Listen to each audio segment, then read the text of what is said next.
السلام علیکم ورحمت الله. خلیل الله سلطانی سے محترم پوښتنه کړې ده چې کم سره زر ښځه د ډول او زینت لپاره د خاص استعمال لپاره استعمالوي یا په بعضې مناسباتو کې استعمالوي او نورې ساتلې وي، هغه کې زکات شته دی که نشته دی؟ دا مسله د علماو ترمنځ اختلافي ده.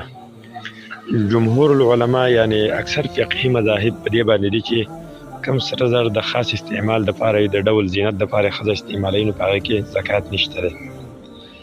خو امام ابو حنیفه رحمه الله وایي چې کم سره زر د ډول زینت لپاره استعمالیږي او خاص استعمال لپاره هغې کې هم زکات واجب دی. او امام ابو حنیفه رحمه الله دلیل نیسي په حدیث باندې چې رسول الله صلی الله علیه وسلم ویل دي چا سره چې سره زر یا سپین زر وي او د هغې زکات نه ادا کوي د قیامت په ورځ به دغه سره زر او سپین زر الله تعالی ګرموي او د دې دا تندی او د دې دا شاګانې به پې ټکوروي، یعنی په دې معنی به بېرته سوځولی کېږي. یو بل حدیث باندې دلیل نیسي چې په صحیحینو کې دا راغلی دی، یوه ښځه راغله رسول الله صلی الله علیه وسلم ته او هغې سره یوه وړه لور هم وه، د هغې په لاس کې دوه بنګړي وو د سرو زرو نه.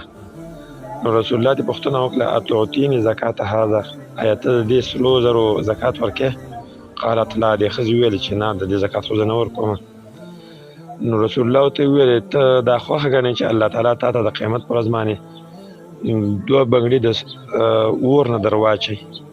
نو وایي ښځې هغه بنګړي وغورځوله او ویې چې هما لله ورسوله، دا د الله تعالی او د الله د رسول لپاره دا صدقه شوله، بس نورې زه نه په لاس کړم. دغه شان یو بل حدیث کې راغلی د ام سلمه رضی الله عنها د رسول الله صلی الله علیه وسلم نه تپوس وکړه د سرو زرو په باره کې، ویې ویل چې اکنز هذا، ایا دا خزانه ده، دا خزانه شمیرلی کېږي؟ رسول الله ته ویل چې ما بلغ ایزکي فزکي فلیس بکنز، کم سره زر چې وایي ته استعمالوي او هغه نصاب ته ورسېږي او زکات یې وباسي نو بیا وایي خزانه نه حسابېږي. نو راجح او غوره قول د علماو هغه ده د امام ابو حنیفه رحمه الله دا قول ښکاري، ځکه د ده دلایل واضح دي په دې خبره باندې. او د دې وجه نه هم راجح ده چې بل حدیث کې راځي دع ما یریبک الی ما لا یریبک، هغه شی پرېږده چې تا په شک کې واقع کوي او هغه کار وکړه چې کوم کې ته شک کې نه واقع کېږي. نو زکات چې سړی وباسي د سرو زرو نو دا د شک نه خبره وځي، او که زکات یې ونه باسي نو بیا به سره زړه کې شک وي چې دغه د جمهور العلماو قول به راجح وي که د امام ابو حنیفه رحمه الله مذهب به راجح وي. نو غوره خبره دا چې زکات یې ویستلی شي. والله تعالی اعلم.